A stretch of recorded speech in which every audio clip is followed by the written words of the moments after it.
Everybody, wait a minute. Well, everybody, wait a minute.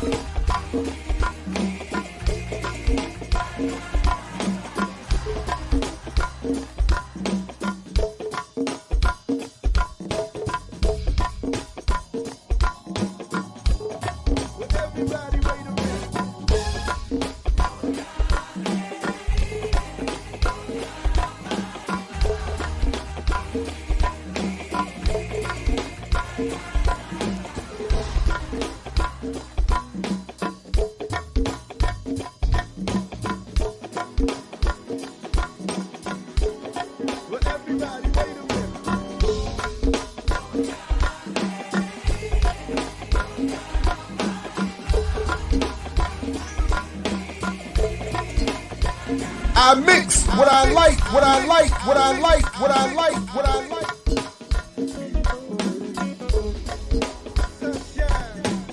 What's up, world?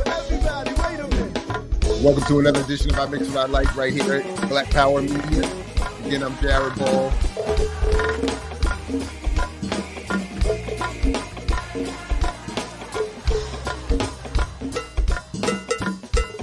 Very happy to be your host this morning. Looking forward to another show. Hope you had a good weekend. Everybody, wait a minute. Definitely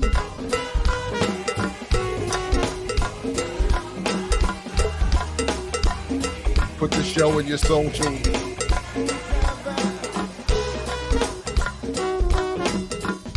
And show love to all the buttons.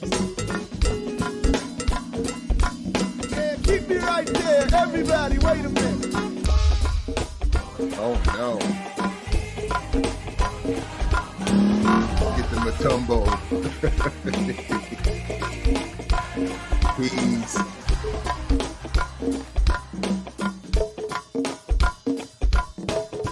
Yeah, the whole book, really. The whole book should be required reading. Communists, socialists, Pan-Africanists, nationalists, honest historians.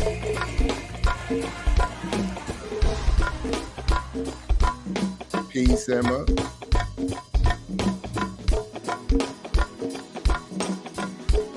Well, that's unfortunate, Emma, because what I wrote relates well, so I don't know why you can't, seek me the honor of engaging the work that you hear all the time, but it's all good. Because what I wrote is not about crypto, in fact, so your framing is incorrect from jump. But we'll talk about that. That's good anyway. Just like in my classes, whether you do the work or not, I do mine, and we get it in. Good morning, good morning. Greetings, Africans. He was, no doubt. I hope you all saw Sundays yesterday. If not, go check it.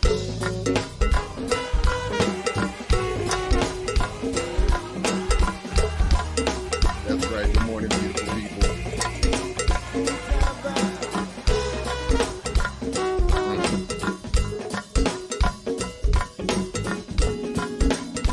No doubt.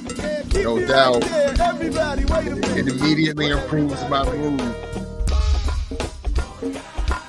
Shout out to Vibe Band.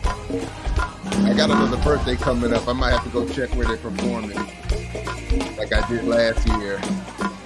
Get back out there for my annual visit.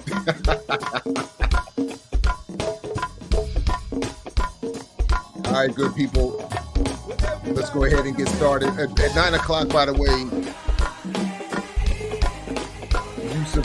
Yusef Bunchy Shakur is going to join us. A number of people have had reactions to the brief exchange Diallo and I had Friday regarding Tukey Williams. So we're going to talk about that with Diallo and Bunchy on Friday. Yusef is going to come through this morning at 9 o'clock.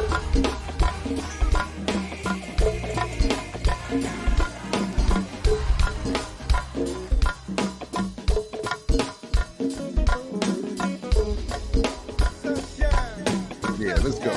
Let me sit here rocking all morning to that loop. Sunshine. Well, everybody, wait a minute. Let's go, everybody. Welcome. I mix what I like, what I like, what I like, what I like, what I like. Let me show these suckers how to ball out here. Oh, man, let's get this together here. Oh, layup. Oh, shot. Oh, three. Oh, it's like Brick City out here. Mid-range. Oh, my goodness. I can't buy a bucket out here. Missed the whole damn basket. Oh my goodness, what's going on, man? My game is looking trash. Oh, here we go. Black Power Media shirt. Now we cooking. Tree. I'm taking all three of y'all with these right here. Between the legs. Oh my goodness, behind the back. Layup. Oh, did he just do a reverse? He is in beast mode out here. I ain't gotta look, it's falling. Oh my goodness, this guy is going 3, 2, 1. Kobe. Nice. Black Power Media, baby. Nice. Empower yourself. Go get you some of that Black Power Media gear right here, blackpowermedia.org. Yeah.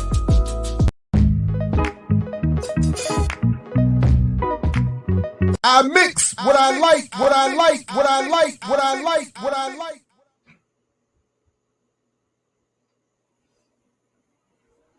All right. Yes, indeed. Yes, indeed. Welcome back to I Mix What I Like right here, Black Power Media. Again, I'm Jared Ball. Very happy to be your host. Make sure you've liked and shared and subscribed and joined and invited a friend. How does the ear doctor put it? Tell a friend that it's on again. Going to get I did invite and whether you watch it, whether you get to it, whether you got to it before this morning or you get to it later, I am inviting folks to read and constructively criticize my piece on Cryptoganda. We'll talk about that in a little bit. It will be sort of reformed into the chapter on the same subject in the second edition of The Myth and Propaganda of Black Buying Power. So your thoughts and responses are welcomed and will be helpful as I complete those revisions over the next couple of months. So definitely, please do engage and let me know what you think. Put your comments in on particularly. Put it in the comments. That's very helpful. I do check the comments. And it also, of course, obviously helps the channel grow as well. But I want to start this morning with so I saw, shout out to Hood Communist and those who were discussing their discussion of Bukhari's chapter in the war before. But one of the things, and I think maybe we'll talk about it on the next.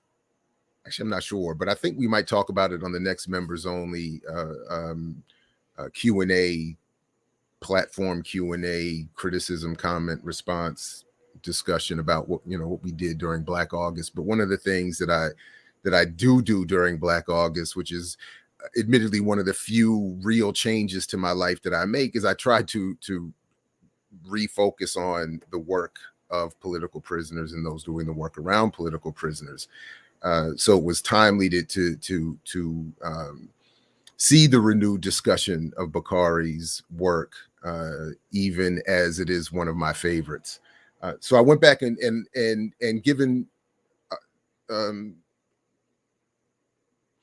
given our relative engagement and relationship to the struggle, I thought it was great timing to come back and look at what Bukhari was saying in this chapter. And then I look forward to Ashanti Alston making it to the platform soon. And I understand that is still being worked out.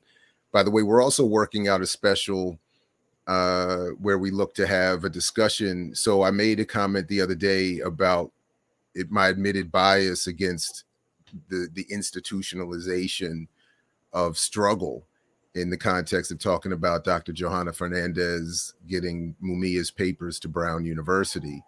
And with the help of Mama Julia Wright and Kalanji, it looks like we're going to have a discussion about that with Dr. Fernandez herself over the next few days. So definitely stay tuned. Great time and another great reason to have the bell notification selected on BPM's channel so you don't miss whenever that. It may happen on I Mix What I Like. It may happen during a remix or somewhere else, but we're working that out. I look forward to that as well. So, but the first thing I wanted to do, actually, I went back and I reread the marriage contract between Bukhari and Ashanti Alston, which I loved, which is in The War Before. And I just want to read the first, because they talk about how they wanted to get married, but they wanted to do it in the context of being involved in the struggle. And I forgot about this. Like I forgot about, I just forgot about it. So I thought this was great. The first thing they say here, the basis for the continuation of this relationship, commonly known as a marriage, is and will continue to be a common desire and commitment to the struggle for liberation of oppressed people wherever they may be found. I just think that's dope. So just out the gate, the purpose or the context or both of this union is a commitment and desire to struggle for the liberation of oppressed people wherever they may be found. It is understood that if at any time either of the parties reneges upon this commitment, the relationship is subject to dissolution. So it's not an issue of how is our relationship? How do you behave in the house? Do you take out the trash? Do you do like, it's not like that. Never, it's not about even, the biggest of infidelity or how we're going to raise our kids, or do we go to public or private school? No. If anyone reneges on their commitment to the struggle to end the conditions that are oppressing oppressed people, if they renege on that, then the relationship is subject to dissolution. I love it. And then at the end, the last thing they say is that should they reach the point where we decide to end or sever our relationship, we will remain/redevelop friendship and comradeship. I love that. Friendship and comradeship. So in other words, we're doing this for the struggle, in the context of struggle. And if it doesn't work, the struggle is still predominant. And that's going to be our focus. So we're going to somehow remain or redevelop that relationship. I love that.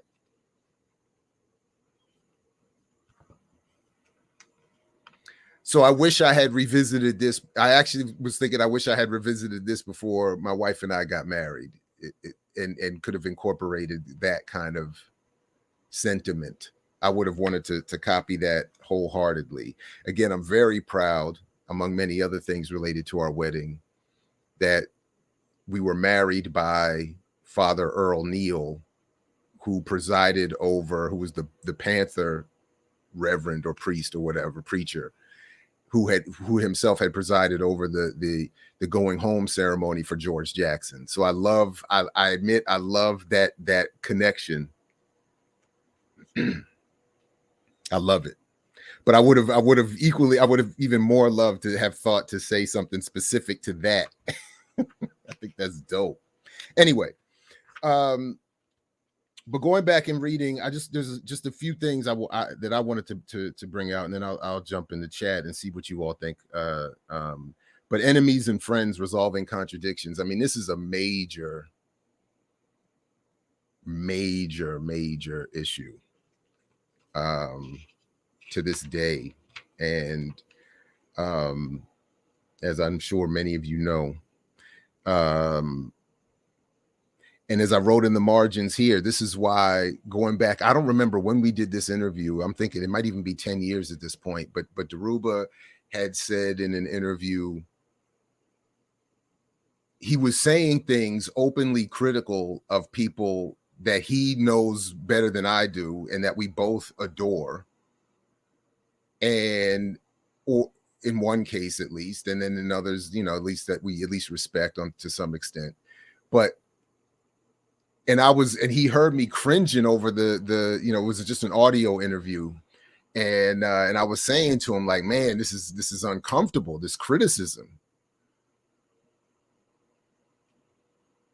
And it was specific to how communities engage freeing political prisoners. And his argument, much like what we were discussing the other day with Jihad and Hiram, and shout out to them.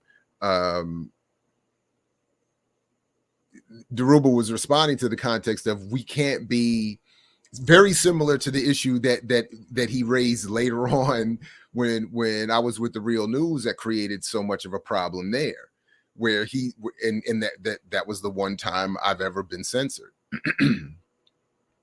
and I did not deal with it quietly. Excuse me. And I'm still very angry about it. I'm not gonna lie, I'm still very angry. Like, how dare you censor, like, even once I got over my own, like, censoring me, like, you're censoring Dhoruba on a question about political prisoners. But his point was, Stop saying these people are innocent, specifically Asada. Now, that was his argument.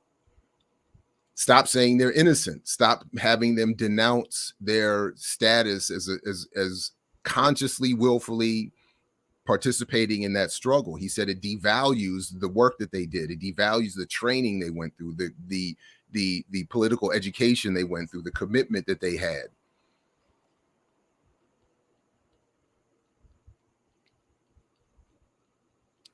But Daruba's point ultimately was in response to my being squeamish over this level of public criticism was, as I wrote here in the margins, and that's why I keep saying I'm very Daruba at this point on this point. All criticism should be on the table. All of our positions politically should be on the table. Everything that's not tactics, he said, should be on the table. No one should be unclear about where we stand or why we do or don't agree or why we do or don't rock with whoever, and we should, and then that should be dealt with. So even since we started BPM, people have expressed to me privately and sometimes publicly discomfort at my willingness to either engage in debate or to publicly state disagreement with other people. And I'm admittedly biased and influenced by Daruba on this. Plus, it is my nature, I think. But so I admit that. But we should be able to disagree. And as I've told people privately in my own experience, who have come to me, hey, I heard so and so had this issue with you. Have them put it on the table. You have an issue with Jared, put it on the table.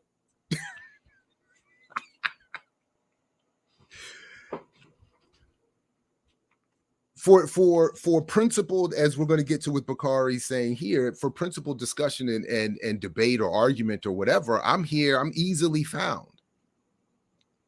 And this is why I disagreed with X, Y, and Z about X, Y, and Z.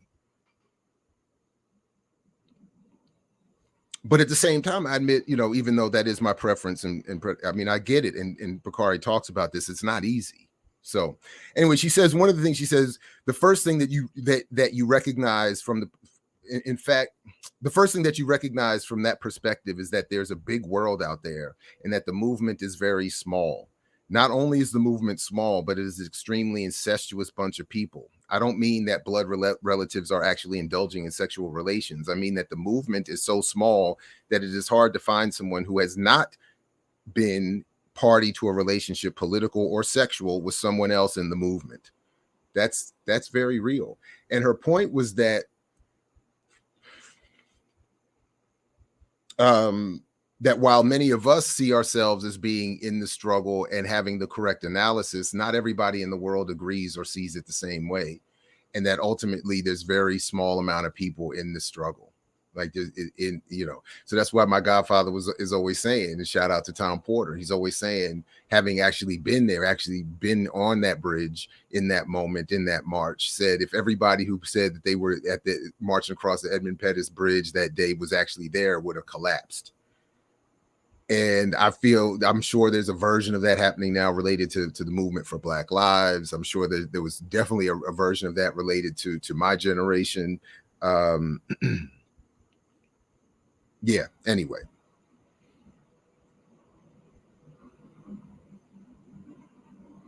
And then she says, and this is a dated reference, so some of the younger folks might not fully get it, but she equates the situation to Peyton Place, the one of the famous, I believe this was one of the evening weekly soap operas that they used to have, or any other soap operas, she says, that you see on television.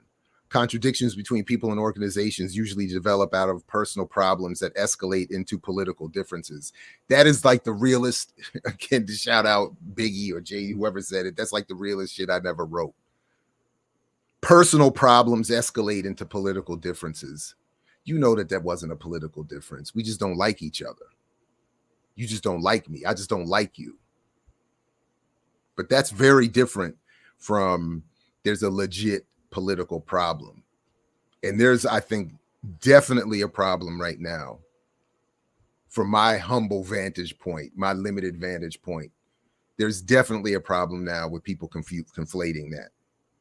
In fact, there's a lot of criticism, even specific to just this one show, not even the platforms. It's specific, like why do you talk to so and so? Why do you do this with so and so? Why would you have so and so and such and such? And I know the reverse is said to others about me. And the thing is,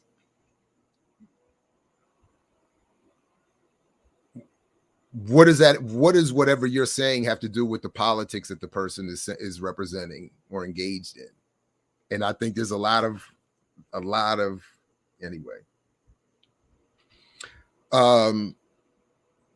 She then says that as Bukhari, my own inability to confront the problems and struggle to eradicate counterproductive tendencies within our formation stems from a fear of having my motives misconstrued or being subject to personal attack. Again, bars, as they say, as the youth. It's very difficult. Oh, you just hate. That's again why, and I'm going to show it here. This is one of the reasons that we ended up evolving, and one of the reasons why I think we're not doing anymore the hate awards. And I just want to note here that as we've had here for quite a while, I think does this make it better? I don't know. As we've had here for quite a while, the guiding principles of the hate awards, aside from the jokes and the humor, and this is like my favorite. this angry Smurf joint is just I laugh all the time when I see it for 20 years now. You have but Bukhari's line, you have to be willing to subject to the rapier knife of revolutionary criticism if you are serious about creating revolution. You have to be willing to engage in being criticized and criticizing others. And in George Jackson's I dig people, righteous people, I always found it hard to really hate anyone. I loved people. I understood from the beginning that the end purpose of life was simply to live, experience, contribute, connect, to gratify the body and mind. I began to hate when I discovered that the mystification was interjected intentionally. God damn it, is that bars for me. That's exactly how I feel to this day. So when we were being told during my generation, you're hating, stop, you're just hating. No, it's not hate. It's a legit criticism that I'm being now turned into the target of all kinds of ridicule and this, that, and the third, because I'm raising a criticism. And then it does ease the pathway to move from love into hate when you can to legit hate, when you see that, oh, you're not saying that because you're having a legit response to my critique. That's your deflection against the critique at all. To say that someone is hating or jealous or et cetera, or worse. So of course, Bukhari ends up talking about the example of people being accused of being agents and what that can lead to. As I and many of others have experienced too.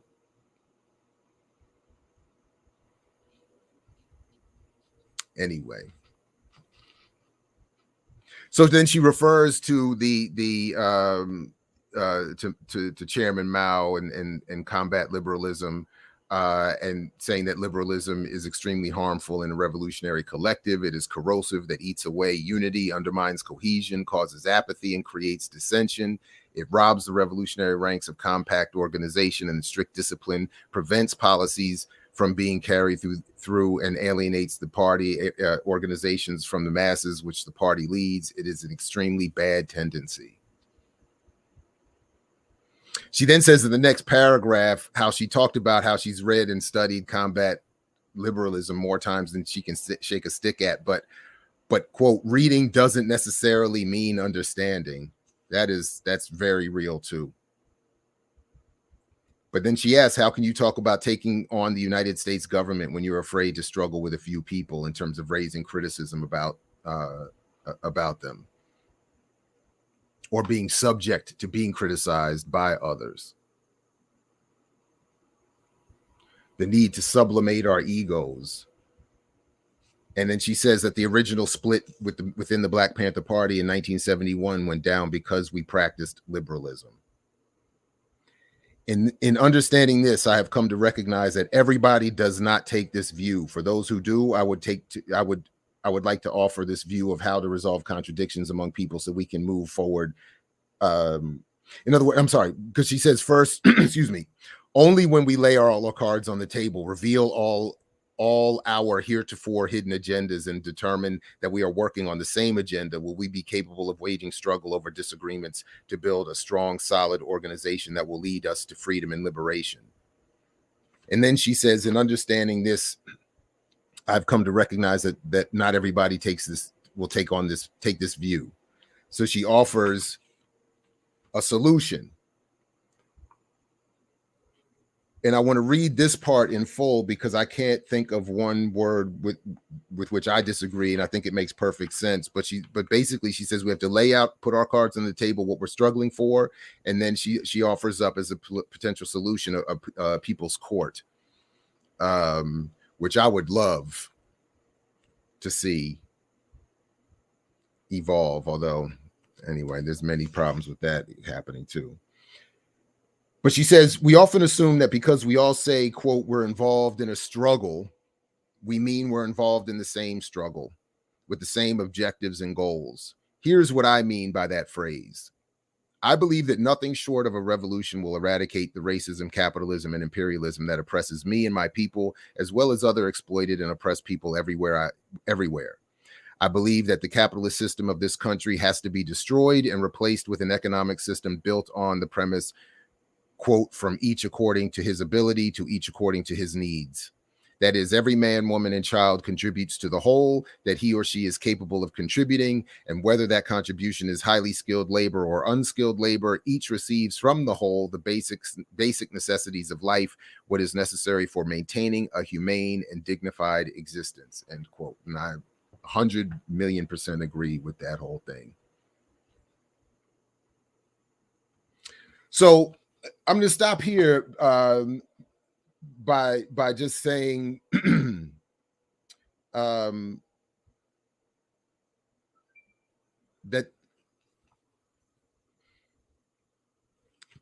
because on the very next page, she talks about allegations. And I know in this context, she's talking about people being said to be agents or something along those lines. But she says that that the first order of business is to investigate the allegation, not to spread rumors or vilify the person, but to conduct a thorough, objective investigation of the circumstances that led to the charge. And to some former comrades who I know this will sound familiar if they ever see or hear this, they will remember that through an entire moment that dissolved our collective, I kept saying process, and this is exactly what I was talking about. But more importantly, I think this in this day and time is a really strong point to remember, that allegations have to be investigated, that rumors that vilify those charged can't be spread or engaged. And if necessary, we should develop, to solve these problems and processes, a people's court. So anyway,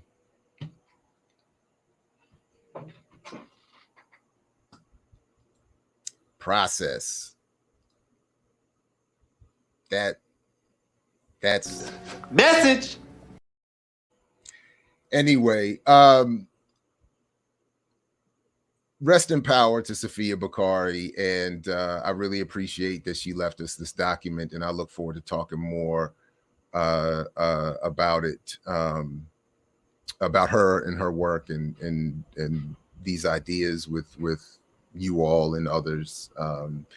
But we unfortunately, too much of this is still going on, and it's probably worse now, given the media environment and all of that. But anyway, let me move on, and then keep any comments that you have in mind, and continue to and maybe even after we do this Cryptoganda piece, or even after or with Brother Yusef, we can come to some of your comments and talk about this, because he's actually wanting to be part of what he wants to talk about when he gets here is some of this. So anyway, quick break, and we'll come back and talk about this article, just a couple points, and then we can be set up for his arrival. Don't go anywhere. Back in the I mix what I like, what I like, what I like, what I like, what I like.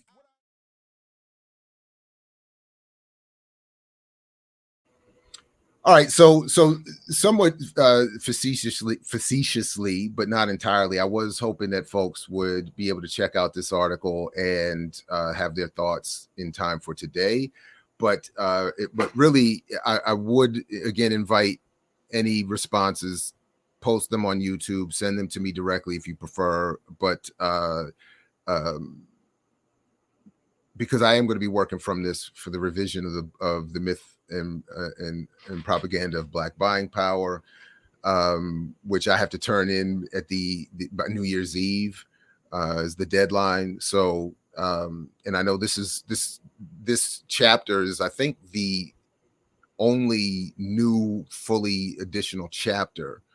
So this article does more than I think it needs to for the book, but then not enough specifically on the subject that I would need to for the book. So those are my initial, I apologize straight up. I'm not a fan of my writing. I'm not a fan of writing. I think my argument is right. I think my argument is relatively well organized and defended.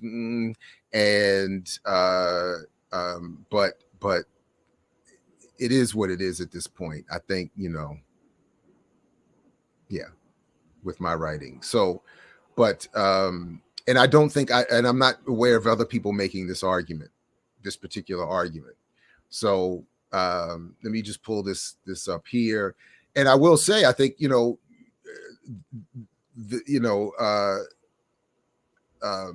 Emma's comments notwithstanding, I think it is important to note from the beginning that I am not talking about cryptocurrency specifically. Much like Dr. John Henrik Clarke used to say, I'm talking around the subject to talk about the subject. What I'm talking about is the colonization of Black people in this country, and more broadly, the imperialism that colonizes much of the world at this point, that creates that reactionary intercommunal relationship that Huey talked about. And so all I've really ever been doing with whether it's buying power or cryptoganda is I'm just looking at one very narrow piece that I think inhibits an understanding of so many of the other bigger, more important pieces. So I'm not, and similarly, somebody posted a criticism, and I'm not even entirely sure it wasn't a bot, on my LinkedIn post, and was again making the claim that I don't, saying, oh, Jared, you don't understand the technology, you don't understand the decentralization, all of the claims that I said in the piece here, as we'll talk briefly about, are myths. But ultimately my point was, you're right, I'm not arguing about the crypto, the technology, or the currency versus the token. And that was actually something that was one of the biggest struggles I had in writing this and finishing it, was that I kept wanting to go off into all these other arguments. And I had to keep reminding myself, as I wrote here in my note, I am not making an argument per se about the tech of blockchain or cryptocurrency or any one or another currency or NFTs. I'm only talking about the messaging that promotes them, and then the material outcomes. That's all I'm ever really ultimately interested in. The messaging and the material outcomes. So my argument, should anyone engage it, and I think this is one of the problems that I've had with people who are in the crypto space, is that they want to get into the argument about, so that they can run through the talking points about what they think blockchain is, or what cryptocurrency can do, and what the investment will do, and all this other stuff. And I keep saying, no, look at the messaging. It follows a pattern. And then more importantly, the pattern of material inequality worsening continues.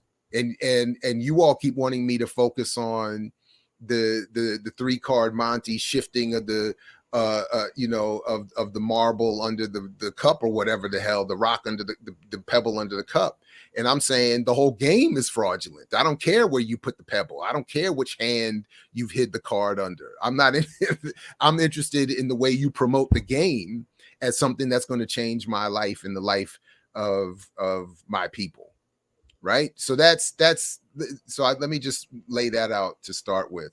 I will say, I just admit here, like I was going through so many versions and I went down so many rabbit holes. I got into this whole Eminem thing, and I only left one little because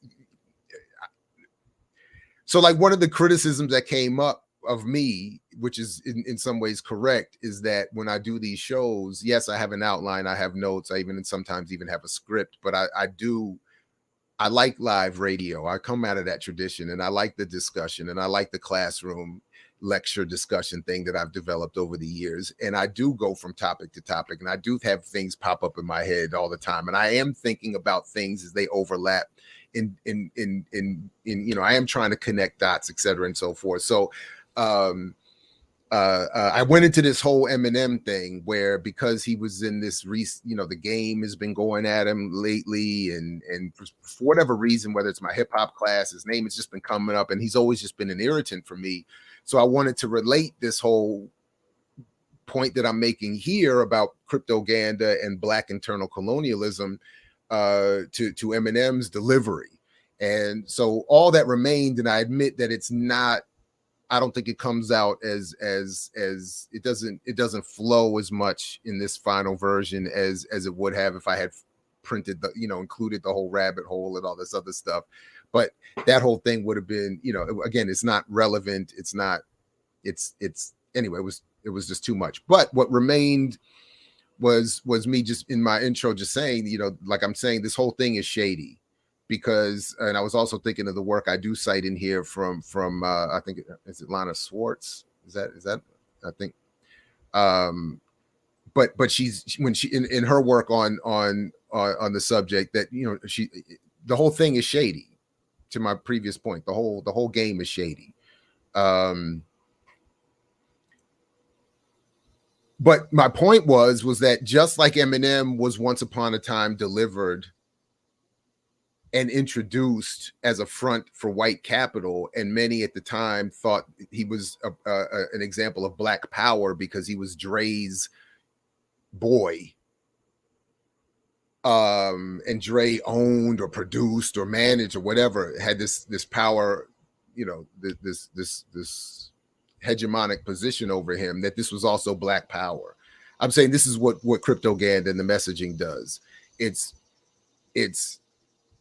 not exactly the same in the sense that the delivery comes out of Black faces, but it's white. It's fronting for white capital that presents and pretends to be Black power. That was really the point I was trying to get at. And I admit it didn't,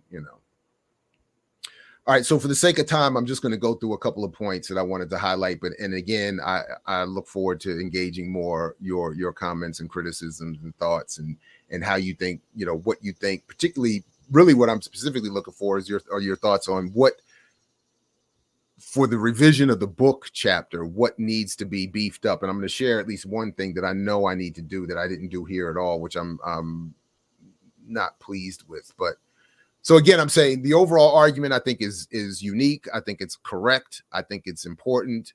But I'm also saying I don't think it's not the best writing you'll ever read. And there are ways I could better organize the argument. But I did want to point out here that lost in the promise of Black capitalism, and that's ultimately what I'm saying here. That just like the buying power and these other, symbolic power, purchasing power, market power that we're said to have, all of these are rebrandings of Black capitalism, which is itself a promoted propaganda, psychological warfare tactic to keep Black people from achieving political power, for organizing and assuming political power. And I don't mean voting for a Democrat or a Republican in the currently constructed electoral political form. I'm saying political power in its truest form, control over land resources, and wealth and how wealth is defined and how it's distributed. And that's why, again, I quote Dr. Turner in his explanation that we're in this elaborate conspiracy to keep Black people from, as he put it, political rights and economic security through control of land. But so lost in the promise of Black capitalism remain two revealing elements. A, the very white sponsors, investors, platforms, or technology that drive so much of what is promoted by Black spokespeople as some variation of Black autonomy. And B, the more damaging and political aspects of the propaganda and the narrative diversion away from understanding the elaborately constructed and maintained conspiracy of Black colonization.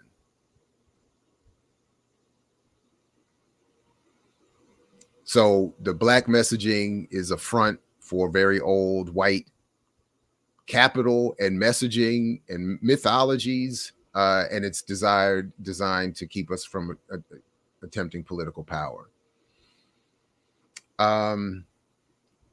I did point out again, want to remind again that from across the political spectrum, from Ivy League Black economists working for the White House to more liberal authors such as Earl Afari Hutchinson and E. Franklin Frazier, to genuine revolutionaries such as George Jackson and the Black Liberation Army, Black capitalism was dismissed as imperialist fantasy.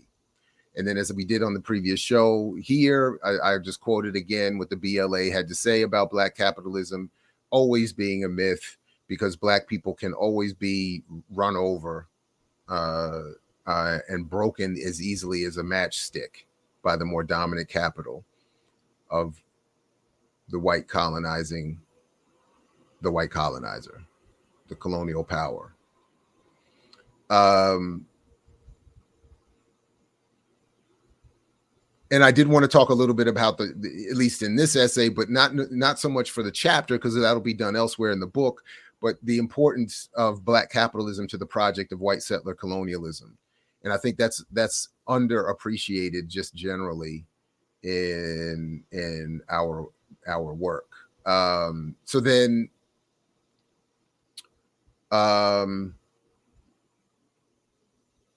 where did I put?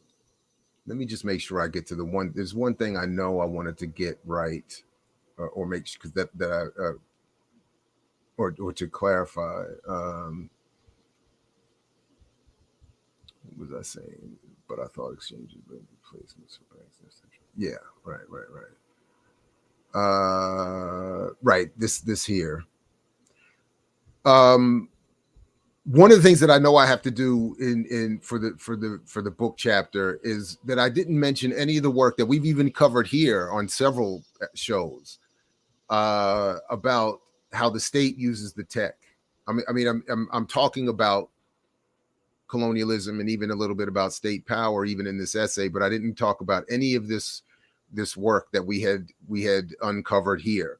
The CIA claims it aids how the CIA claims that blockchain aids their surveillance, how the FBI monitored exchanges and has shut them down in some cases, how Nakamoto, him or her or their self, was suspected to be in some cases a product of the NSA. Since the NSA once called for blockchain-based currency, it could very well have found its spokesperson in Satoshi. So I did reference in the link in this essay, Seb Solomon's great work on data mining, the colonialism and data mining in Central South America and in the continent of Africa, and the imposition of blockchain and invitations to crypto for the purposes of data mining, for whatever scandalous purposes that imperialism prefers, and a couple of other, pieces like that were referenced, but I didn't talk anything about any of that in this essay, and I definitely need to do that in the book version.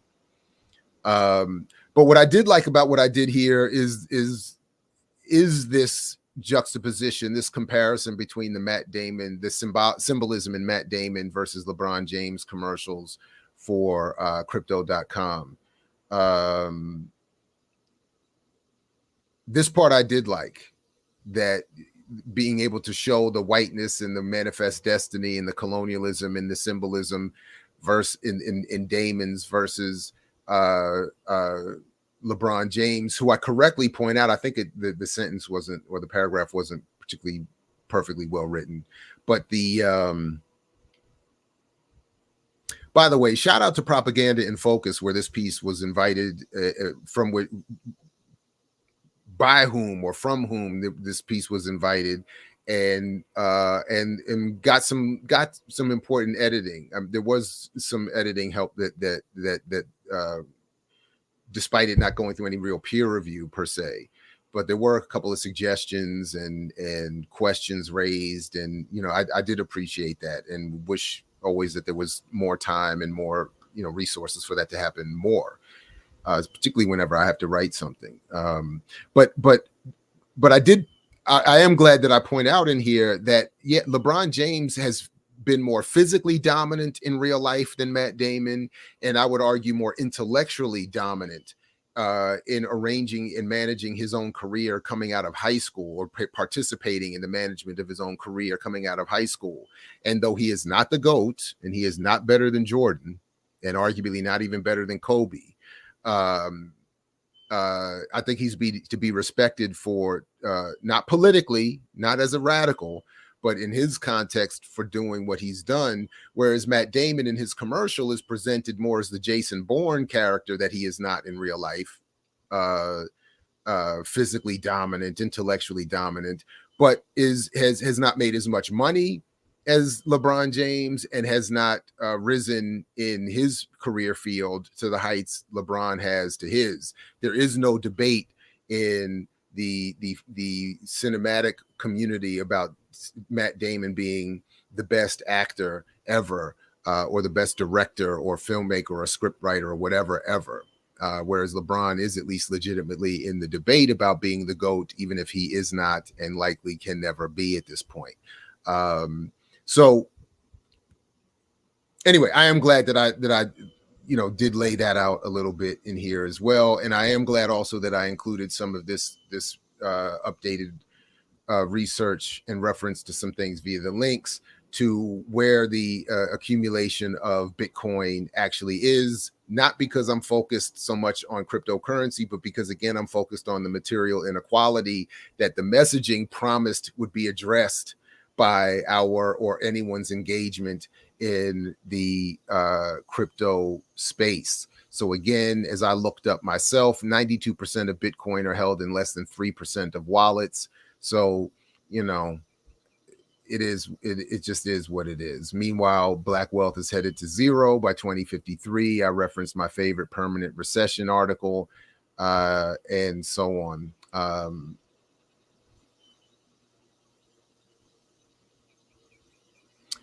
And then I do like this line. I do like this end here, and I think it's an appropriate way to end what is particularly the point I'm trying to get at. Revolution requires some manner of narrative control. The ability to distribute welcomed, interpretable messaging is essential.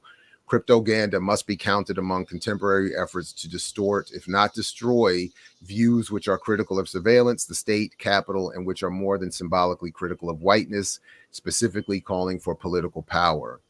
Because as I've said here many times, I don't think I laid it out too well this morning, but that is my specific even definition of what cryptoganda is.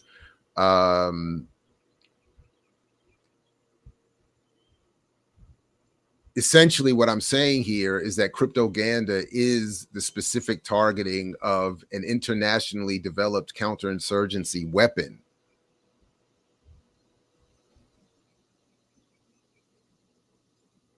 So it's the domestication, the specific targeting of Black America with this international counterinsurgency weapon of messaging, of psychological warfare, of propaganda, meant specifically to keep Black people from organizing for political power and constantly chasing the carrot, the fraudulent carrot of Black capitalism.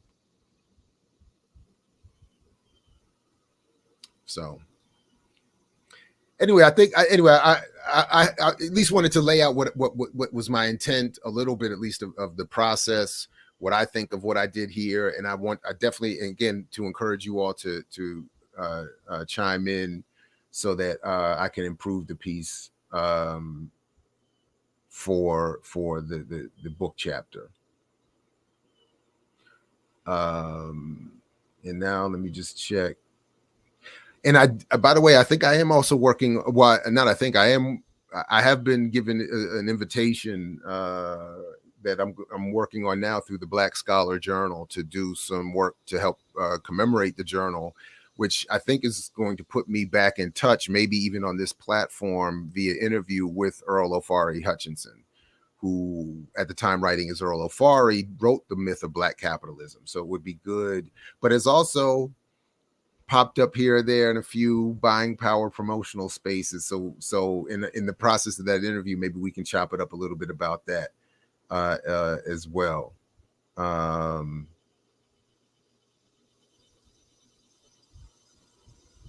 I see. Yeah, everybody get exactly. I hear you. That's it. Everything else is lost. Look at the chat. Everything else is lost. Oh, yeah. So I don't know if maybe I'm assuming that everybody saw. Well, I was writing specifically about the Super Bowl commercials. There was the Matt Damon one, and he's walking in that, and it's that all white, that clean white, like that Apple Store white background, and he's walking all confidently, talking about the bold and the future and the power, and he's walking past recreations of Columbus and like all this manifest destiny stuff, and like it's got all this imperial drippings on it. And then the LeBron commercial is like in a dimly lit child's bedroom. So it's like a clear, and when I was writing this, I was watching the commercials back to back, literally back to back. And it made it even more clear. I mean, you go from this white imperial strength and dominance to this childlike, demure, infantile, aspirational, hopeful, and then and again, my point is LeBron in real life is far more accomplished, both physically and intellectually, than is Matt Damon. I mean, Matt Damon, not only is he not Jason Bourne, he's not even the guy who performs the stunts and the actions in the movies that pretend to be Jason Bourne. So he's not even that. He's not even Tom Cruise in terms of stunts. But he's projected in those commercials as the strong, whereas LeBron, and it's like even shot from like top down. So like LeBron, so you don't even get the full physical, thing of LeBron. It's like he's sitting down talking to his younger self in this dimly lit, it's like this real, it's so clear. And now somebody's telling me to stick to soccer. Yeah, whatever. I mean, it's whatever. But, the reality is, and I did just watch something this morning on this actually, but the reality is I don't think there's anybody, this is really one of those times where you become the stereotypical. I'm sure whoever thinks LeBron is better, it is generational, because even with all the footage and the clips, you can't fully appreciate Michael Jordan in his prime unless it's not about just being in his physical presence. It's about the dominance, the culturally, you could feel it, and witnessing the dominance over the league while he was there. It's just not the same. I mean, it's not the same with LeBron. But I wouldn't see it from that perspective from somebody who is coming up under LeBron. So, and again, I think Kobe does get, he's not even Tom Cruise. Kobe gets most disrespected. He's not even, people skip him like he wasn't even here. Anyway, so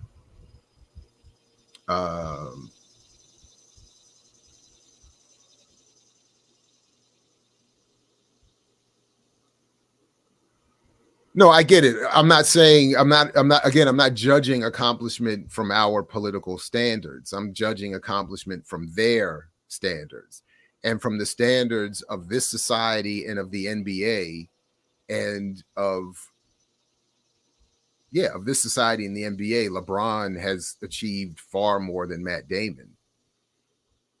So sure, he's a tool, sellout, whatever. I mean, court jester. I mean, I'm not going to debate. I'm not debating that, but you can't debate. It's undeniable that for those who care about basketball and the standards of success in this society, that he has achieved it. I mean, he can't,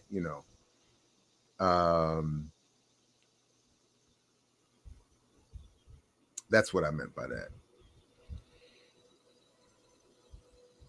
Yeah, if that's maybe a better way of one line defining it, Craig. Cryptoganda is a form of targeted psychological warfare designed to maintain colonial dominance of the marginalized. Absolutely. That's exactly what I'm saying or trying to say. So as I write in the piece, like I'm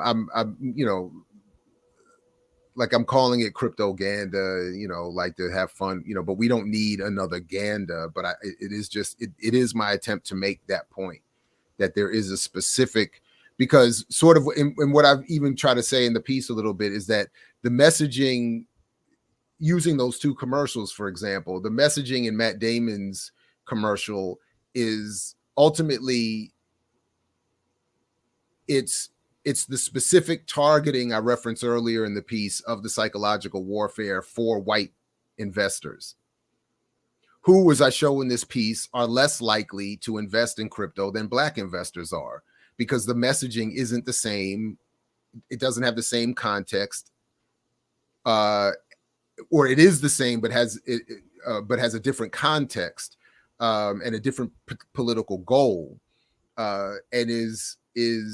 and white people and white investors in particular have more options and more experience with investment.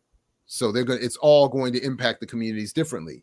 But the Matt Damon commercial is targeting white audiences to get them to invest and buy in, and it's targeting them using what white people need, that patriarchal, manifest destiny, whiteness, supremacy message. Black people, particularly if the message is coming from whites, have to be messaged very differently. And that message is, look, you're young, you're financially ignorant and illiterate. You've been traditionally kept out and held down. Here's your chance to be liberated. Here's your chance for freedom. The Matt Damon commercial isn't saying, here's your chance to be free and to liberate your community and for revolution, like it said in the Spike Lee commercial. No, his message is simply fortune favors the bold. White men, you are the dominant people. We're the Wright brothers taking off in the plane like they show. We're Columbus conquering the whole world. We're the astronaut who they named Satoshi going off into space for our full spectrum dominance. We do that stuff. So of course you should invest in crypto, because it's like literally going to the moon. Like they say, crypto, the value of crypto will. They're saying we do that. When they're talking to black people, then that's not the message. Black people, you don't do that. You didn't create flight and space travel. You didn't conquer the globe. You're not dominant. You're a lucky basketball player who's talking to his younger self about being financially literate later on in life. So black people with that version of messaging, with that version of lack of access and lack of experience and lack of capital and money and investment opportunity, etc., are more likely, as I show in the piece, to go into crypto. And into worse, I found in this, to go into meme stocks that have nothing to do, that are considered cult-like, because they're not, it's not about an actual product or service. It's about responding to a message. Or as Kwame Ture said, it's capitalism makes us think we're thinking when we're merely responding to stimuli. Yeah, that's what I was talking. That was one of the ones I was talking about. Spike Lee's crypto commercial, where he literally says, "This for you people of color is revolution. Old money was slavery. New money is freedom." So, but that you can't message that way to white people. So again, it really did help me for this to watch the Matt Damon and LeBron commercials back to back over and over again. Because when you do it that way, it's just like, damn. I mean, And then meanwhile, everything crashes. So as I talk a little bit about, they have to rebrand the argument, reframe the argument without changing the core message, which is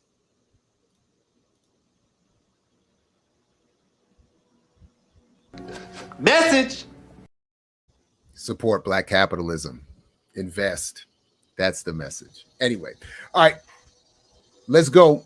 We'll keep it going. So please, over the next couple weeks, months, check out the piece, critique it, let me know what you think, help me build a good chapter for the revision, and I appreciate it in advance. And definitely put it in the comments. All right, right back with Yusef, Bunchy, Shakur. Don't go anywhere. I mix what I like, what I like, what I like, what I like, what I like.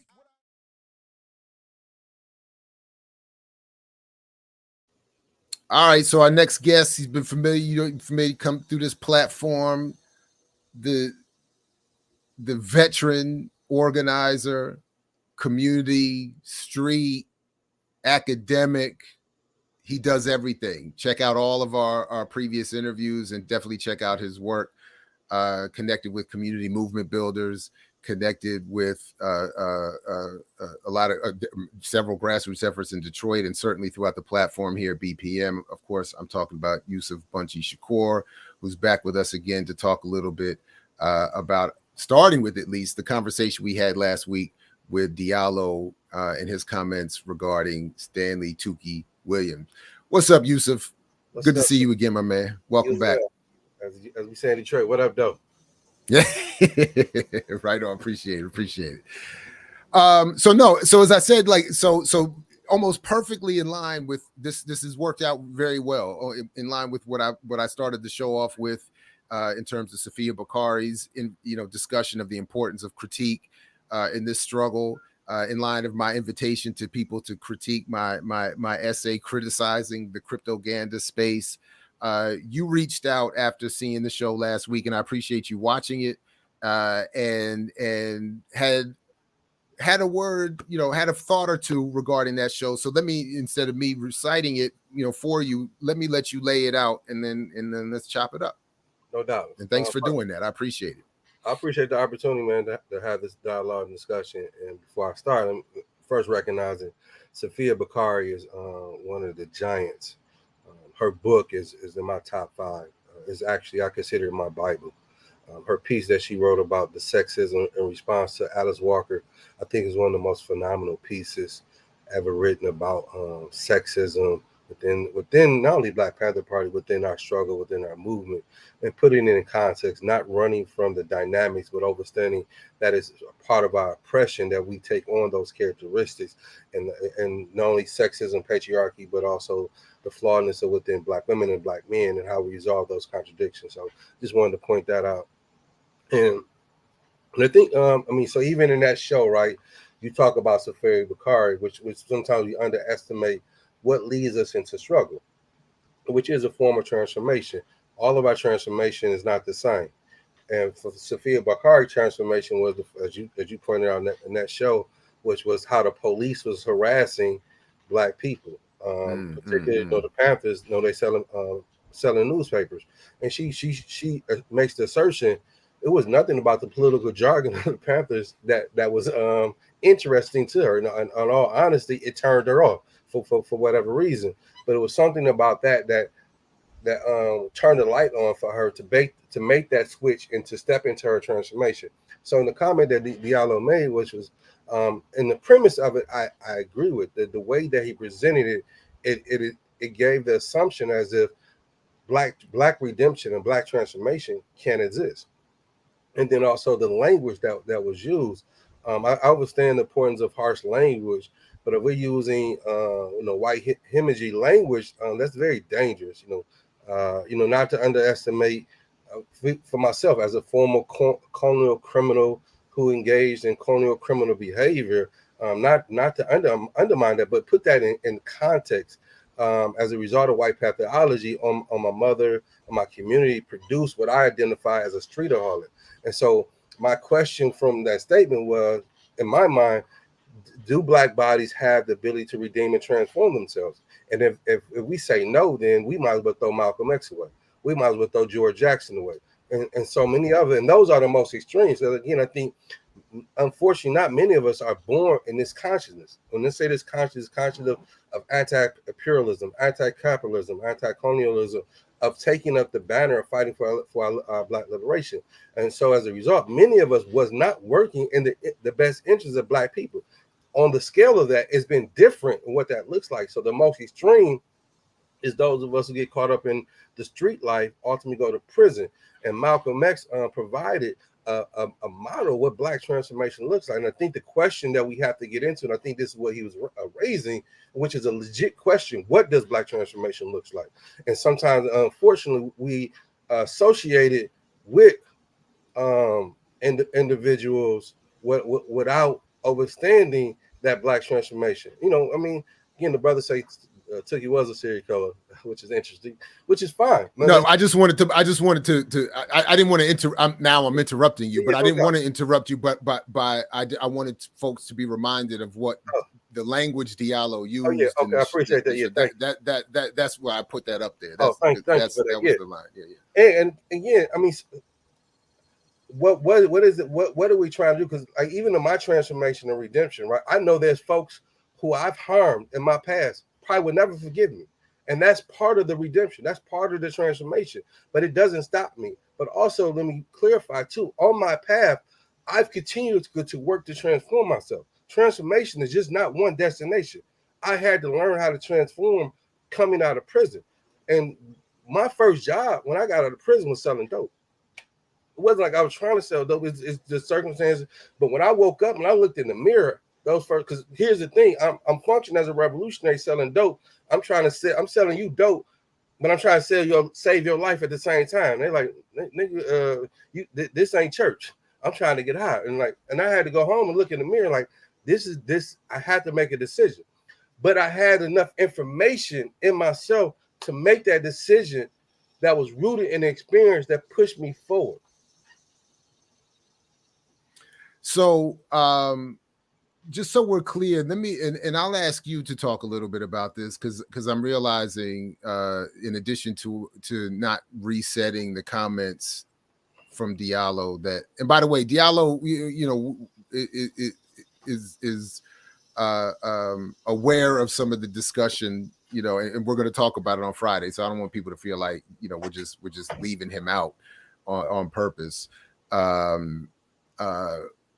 But if you want to talk a little bit about who was Tookie, so in addition to me not resetting what Diallo said about Tookie, we didn't really reset who Tookie was, and then I can, I'm willing to share what my response was when I heard what Diallo was saying and why I responded the way I said, because there was some criticism about that as well. But if you want, do you want to start by saying a word or two about who Tookie was, and then so we can at least be more clear. Right, put it in context. I appreciate that. I mean, Tookie Williams, for those of your listeners doesn't know, he's credited with being one of the founding members of the Crip Street organization with Raymond Washington.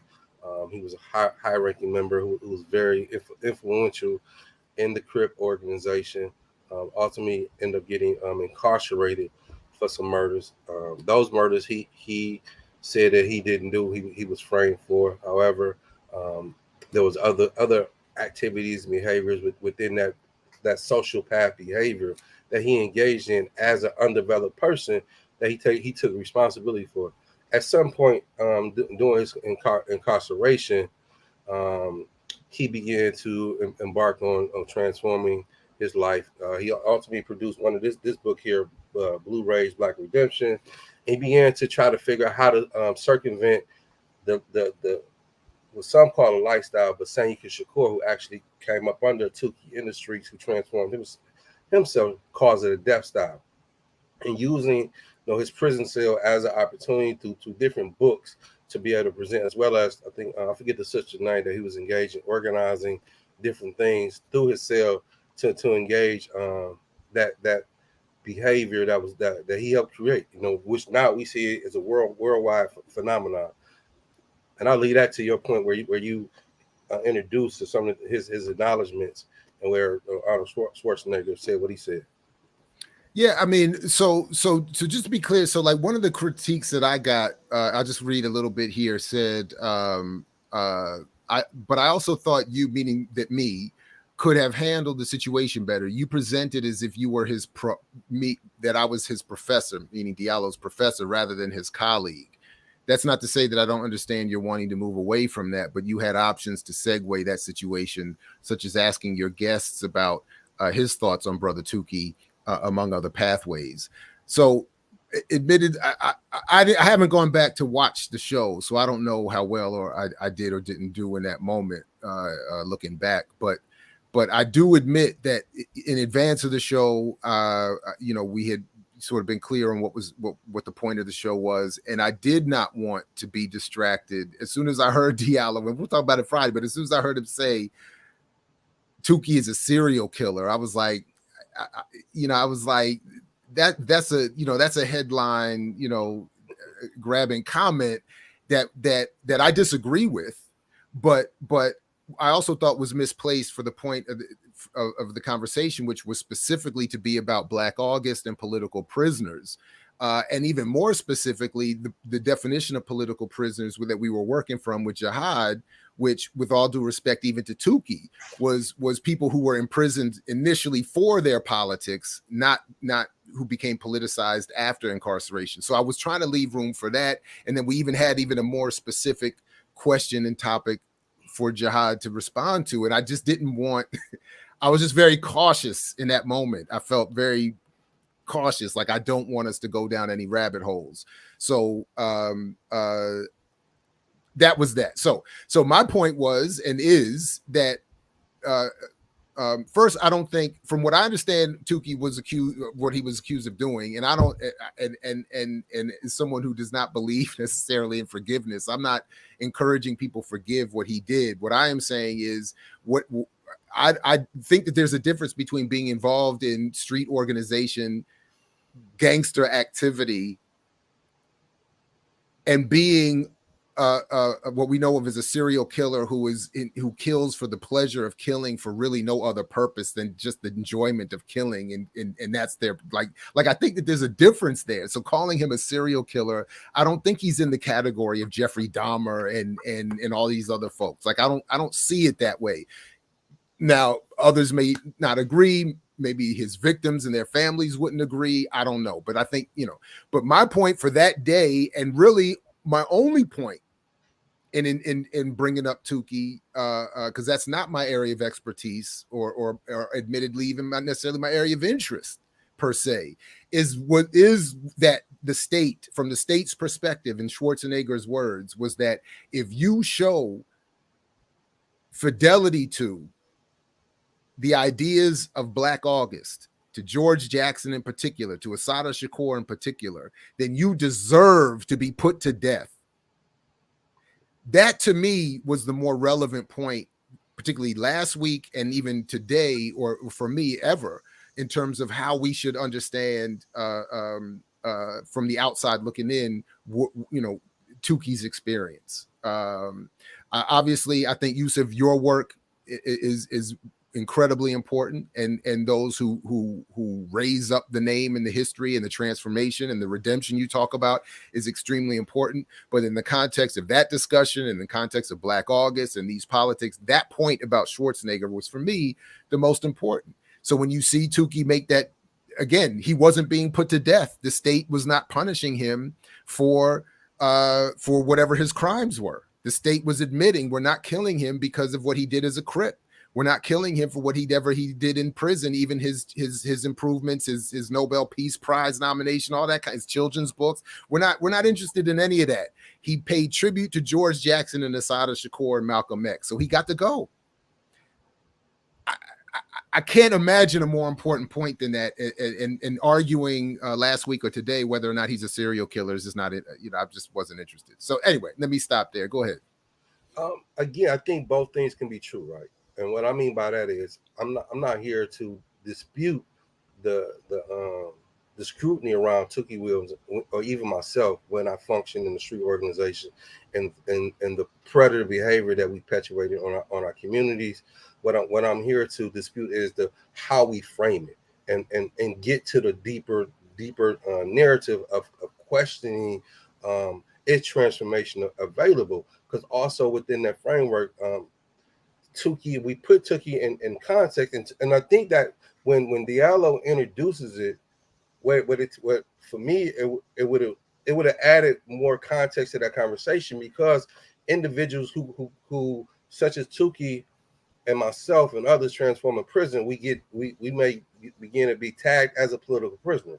And how does that fit within the context of a George Jackson? How does that fit in context of a Sundiata Kohli, and et cetera? Like that's a very important question. And I don't know if Diallo is aware of it. So like many of us in the movement question Larry Hoover on not Geronimo, but what's the organization that Jihad Jericho movement. recognizes Larry Hoover as a political prisoner. Many of us dispute that.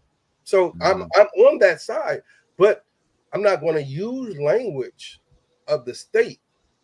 I think again we can have a critical conversation about why is he on this list? What is the transformation that has occurred? And I'm not saying it didn't or if it did, but we should be asking these questions. And I think if that was framed in that, whether it was for that day or another day, it would have helped transition that conversation, and just not just dropping like he's a serial killer and et cetera, et cetera. Because again, as a parent, I can relate to that. As a son growing up, and I have a son who's a senior in high school. We know what urban environments are. However, if we're on the side of Black liberation, we're on the side of Black emancipation and et cetera, then we supposed to have a different conscience, a different lens that we're working from. Right on. No, absolutely. Shout out to Hiram Rivera. Appreciate you. Yeah, I get it. Diallo, I'm sure, was working, and again on Friday he can lay all this out.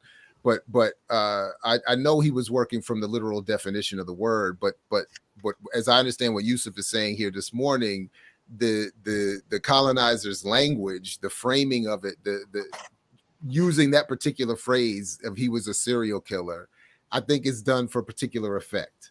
And so yeah, he could be working from the literal definition. Sure, he killed more than one person. I get it. But again, I don't know what the state's official definition for serial killer is, but as it's portrayed in the popular culture, and I think in the public mind's eye, so to speak, it means something different from someone who just has multiple bodies on their record. But go ahead. We can't even I'm standing in the position like we can't even trivialize it in that way, because like it's not about Tookie, it's about the transformational experience. And so to trivialize it in that way, it undermines one of our greats, Malcolm X.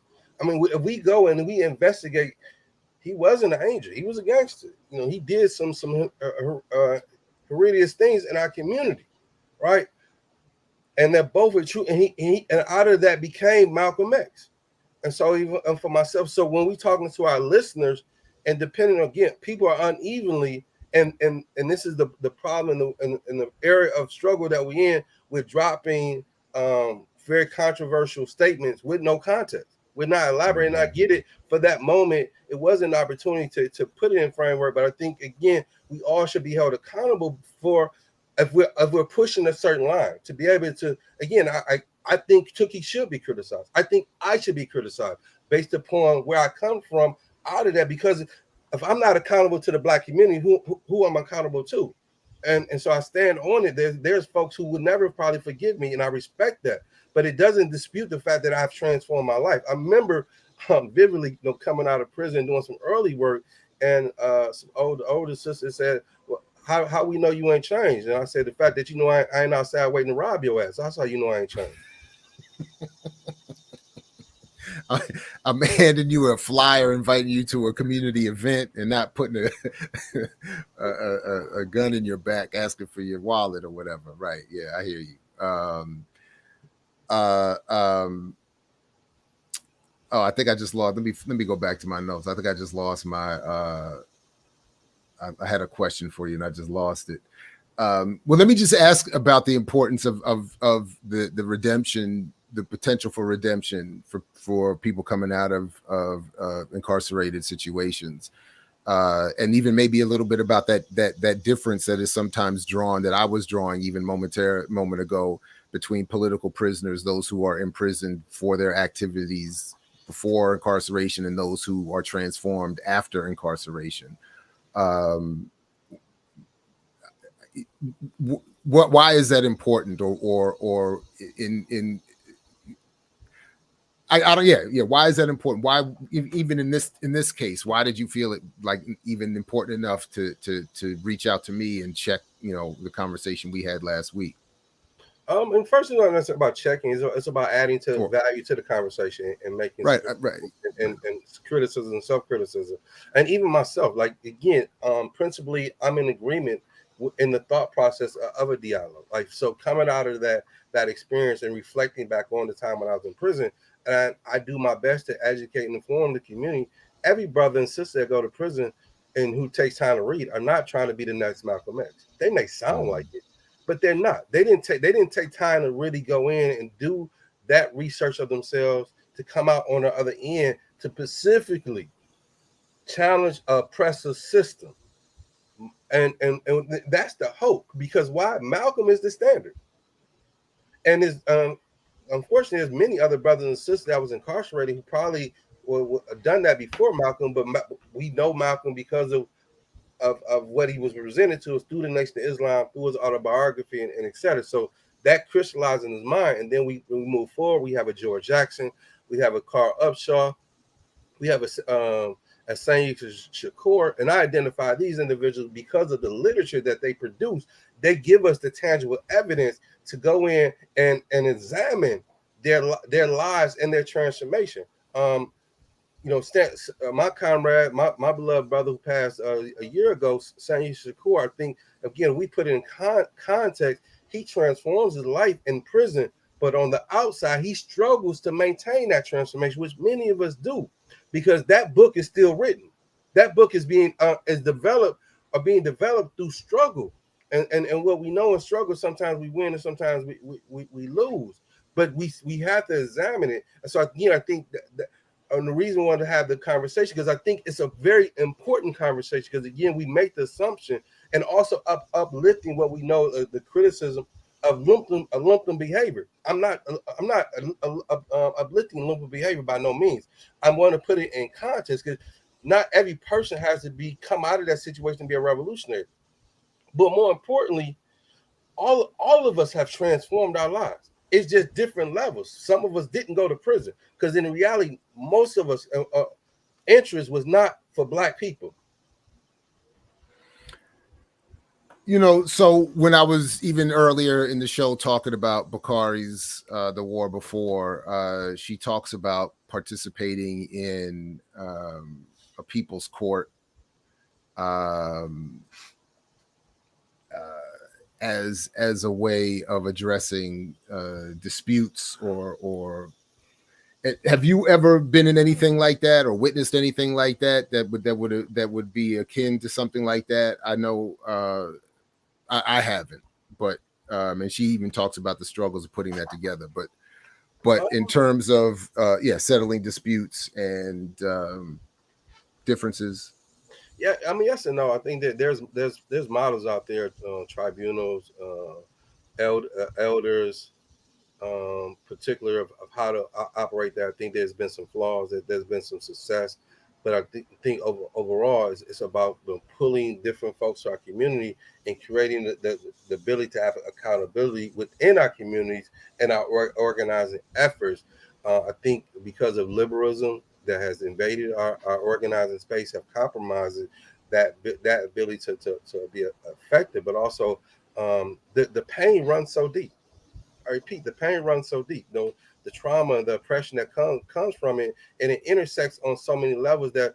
And my point in reaching out is to have a critical conversation. I think we're critically smart enough to go in there, but the question is, are we doing that work? And sometimes we get to the pain and like, fuck it, it's just too much. because the reality, when we look at the pathology of black behavior on black bodies, we get it from white folks. Who killed? Who was the presented the best example how to kill niggas? White people. And so we take on those characteristics, on that mentality, and so we have to put it in framework. But sometimes, well, Yusef, that's an excuse. It's not an excuse. It's analyzing the data, analyzing the historical relevance of our communities, and not only just black men, black women, black people, and in general, we've adopted, as Frantz Fanon has taught us, the colonizer takes on the colonizer behavior, or the colonizer takes on the colonized behavior, because that is the dominant culture. And so we have to make a shift from that. And so for me, like my research that I began to embark upon is looking at, to understand my marginalization and oppression as a black man, I have to understand my mama's marginalization and oppression as a black woman. And the reason I make that distinction, because she is the foundation of the world that I come into. So the racial stigmas and oppression that she faced I inherited from her. So the overstand minds had to go back there, but also making distinction where I broke off and got involved in the streets. But that was part of the transformation to not only so like when George says the objective is to transform the black criminal mentality to black revolutionary mentality, we saying Shakur helps us advance in not only the criminal mentality, but we have to transform the colonial mentality. But the question around transformation is, what I'm trying to introduce is, out of our lived experience, it produces a black transformation, not just a regular transformation of understanding our commitment to black people and how do we transform ourselves. So the theory that I'm engaged in is feminist standpoint theory. And why feminist standpoint theory? Because the standpoint of our position of seeing the world through the oppressed and the marginalized gives us the rich consonants of understanding that we can embark on the liberation, because it feeds us what oppression looks like and what liberation could look like by examining ourselves. So this is what a Tookie could provide for us. This is what a Safiya Shakur could provide for us, a Stada Shakur, a Yusef Bunchy Shakur. Right on. Do you want to say anything more about the theory? Honestly, I don't have, or anything else. I don't have any other questions or responses for you, particularly to this issue. So I don't know what your time is like. If you want to talk a little bit about that. I think, again, this is an important conversation. Like, I think Diallo opened up a Pandora box. I think many of us are having this conversation. Particularly when we look at the internal violence in our communities, in our households, we shouldn't push that away. We have to put it in context, but we have to examine what has produced that type of behavior. So again, I threw out the word streetaholic, and this is a term that I'm introducing, saying, brothers and sisters, we become addicted to a street mentality. As a result of becoming addicted to that street mentality, we take on a predator behavior. And we understand, or we should understand, that predator behavior is a byproduct of a capitalist and colonial mindset of a society. It creates a pathway of how to be human through dehumanizing ourselves. So that's important that we make that distinction. But to make that distinction, we have to push. I think the importance of a Black Power media is study, it's read. Like we get to the point of saying, like, man, as a Black person, I'm so oppressed or I'm so traumatized. Like, I don't want to deal with this shit no more. I don't want to talk about it. But we have to if we're going to transform ourselves. And I think if we can learn anything from white Jews, is the fact their transformation came out of embracing their oppression, where they say never again. We say never again, but do we mean that? And what I mean by do we mean it, have we looked at it? So like and looking at our oppression, slavery is not Black history. Slavery is American history. How we resisted slavery is Black history. And that resistance provides us with the analysis, provides us with the tools to how to go and reconstruct ourselves. To remember, they stripped us of everything. So we're developing however we can to be human. So as one of my mentors says, like that's the beginning of what he calls the third city, underground behavior, underground society that's producing what Diallo says, serial killers, producing rapists, producing mad men and mad women who doesn't see themselves as that, right? So I say that in context to understanding they're a product of their environment. They're a product of a society that created that. And so our goal is to make a shift. That is I think that would be the purpose of Black liberation, of any liberation language that we're using, to be able to help us reclaim our humanity, reclaim ourselves, to get on a path to uproot systems that has devalued us and turned us against ourselves. Right on. So if anybody's interested, I dropped the link in the chat. If you want to jump up and join the show with a comment or question, or and if you even want to join just with audio, feel free. Jump on, click the link and join the studio. I will say, my subjectivity kicked in. I really think, with all due respect, I think we gotta stop the. Oh wow, this is interesting. Hold up, Hiram. The Jews never again morphed into a sick dependency on performing violent masculinity as a state to project them as something to be feared and not weak as they were made during the World War. So that's Hiram. As I've said to you privately, brother, that's why I think you should be you should be working up on this platform a little more often as we can get you, my man. So this was actually what I was thinking. So one, and I think I get what you're saying, Yusef, and I don't mean to put this on you, but Black people, the comparison to Jews has a long and historical, obviously, background, but I think it needs to stop. One, Black people are not Jews, which is obvious, duh. But the fact doesn't, I think, take it to its logical conclusion. Black people cannot do what Jews have done. And to Hiram's point, should not aspire to that. So even going back to where we started today's show, in my constant complaint about Black capitalism is the encouraged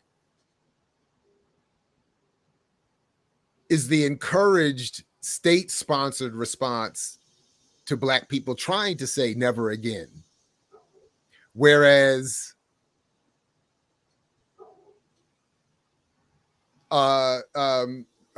we need another more radical and encouraged response so that we don't get dragged into what Hiram is cautioning here. So the Jews who said never again, therefore we need to join a worldwide socialist, for instance, communist revolution, that wing has been suppressed, oppressed, even incarcerated and killed. The wing that said never again, so let's become part of the imperial process, is how we end up with Zionism and Israel and so much of the sort of institutional engagement between Jews and the rest of the world. So anyway, I just want to put that up there real quick. And I actually appreciate that. And again, I think that's the importance of even coming on, the dialogue and the ability to see something clearly or deeply what I may not see, and have the opportunity on the spot to expand it. Because again, to your listeners, they may have taken that and took it somewhere else, and now you're adding value to the point even coming on the show. So I appreciate that. No, right on. And I see Africa, are you intended to be off camera? I'm gonna let you. I see we got somebody trying to jump on. I'm gonna give him a second to.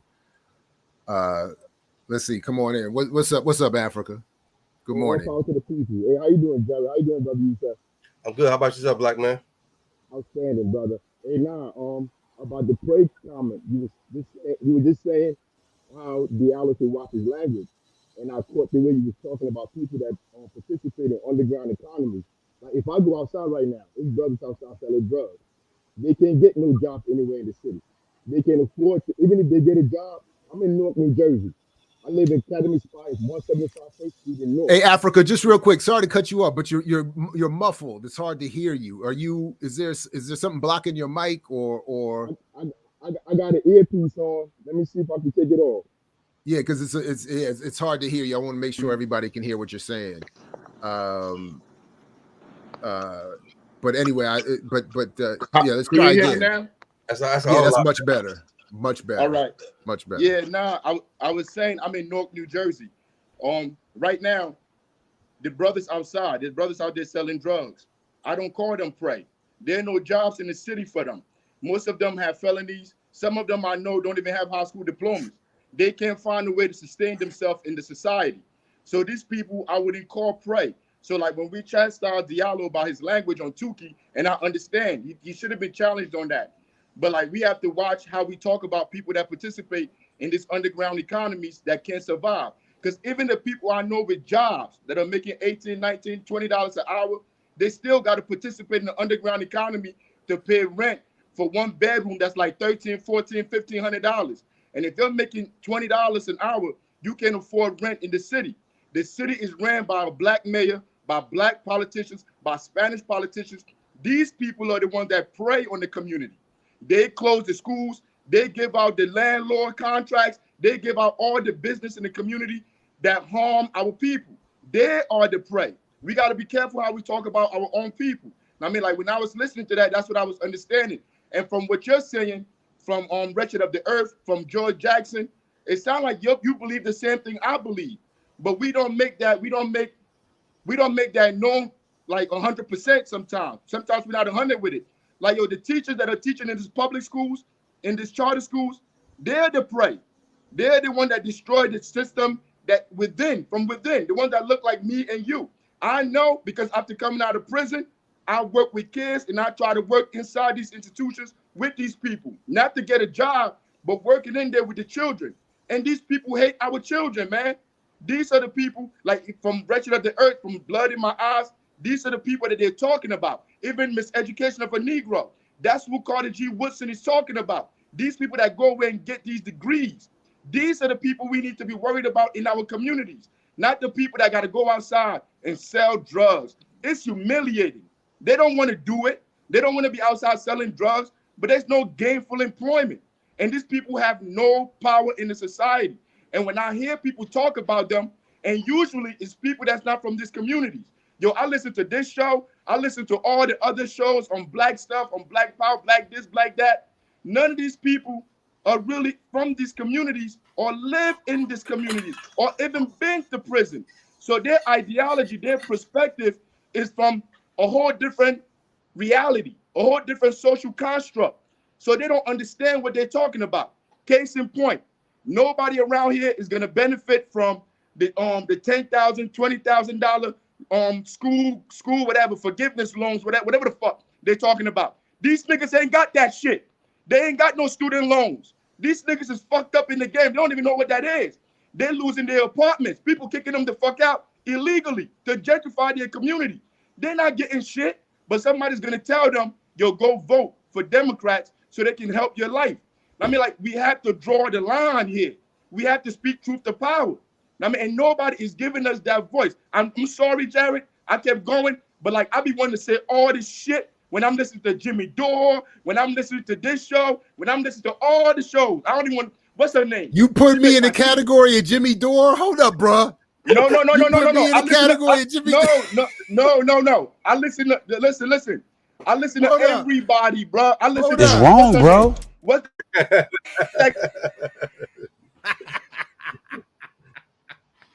Go ahead, man. I'm just messing with you, man. Go ahead. My bad. I didn't mean to mute. Hold up. You got to unmute. Hold up. I didn't mute you. You have to unmute yourself.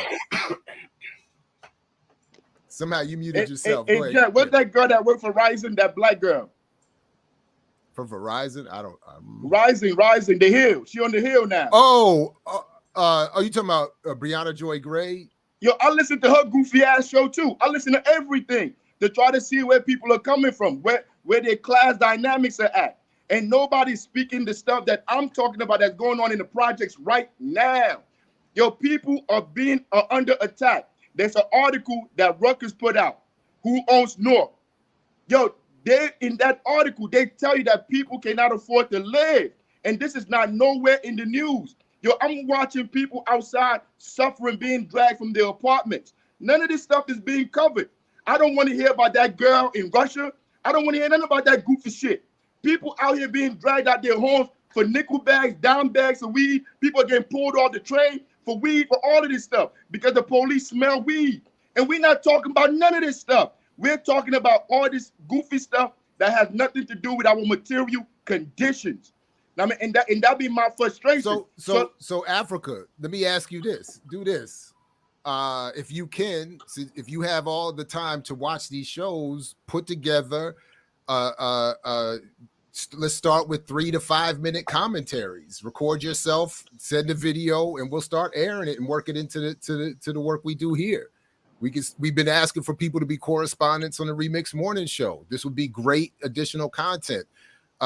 We can't be everywhere. We can't cover everything. I see you word from the point. I think you're wrong about me and my work, but I can't cover everything. I can't be everywhere. So you know, yeah, I have a job on the plantation, but my economic analysis is accurate.